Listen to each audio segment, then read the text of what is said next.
שלום לכולם, כאן לירון ויובל. שלום. היום אני רוצה להראות לכם איך מתקינים מפה. דבר ראשון, נכנסים למפות באתר שלנו. אני היום רוצה להתקין את המפה פאנלנד, שזה לונה פארק. אני לוחץ פה על זה, אבל יש לי את זה על דאונלוד לינק, אבל הורדנו את זה כבר קודם. אז הנה זה. ועכשיו אתם נכנסים למחשב שלכם.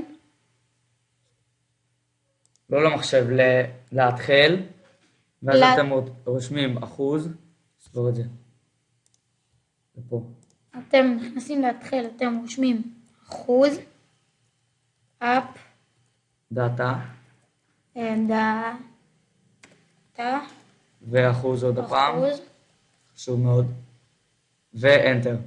ואז נכנסים לראנינג, ואז אתם מחפשים את התיקייה של המיינקראפט, אצלי פה שכותבים למעלה. נקודה מיינקראפט, אצלי פה למעלה. פה ואז הולכים לסייבס, שזה זה. ואז מדביקים את התיקייה. גוררים את כל הדברים מפה. לא, רק את התיקייה. לא רק משנה. את התיקייה של הפאנלנד. התיקייה חייבים, אבל יש פה עוד כל מיני דברים מגניבים כאלה. הנה זה מוציא. יש לי את זה כבר, אז זה לא יהיה לכם. ברגע שיש לי את זה, אז עכשיו אני יכול להיכנס למיינקראפט. וזה יופיע כפאנלנד. וזה יופיע רגע. הולכים לשחקן יחיד, ואז מחפשים פאנלנד. נכנסים.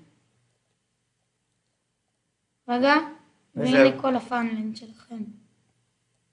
טאדם. ואת הסיור לפאנלנד נעשה בסרטון הבא. רגע, טאדם. זה קוקים.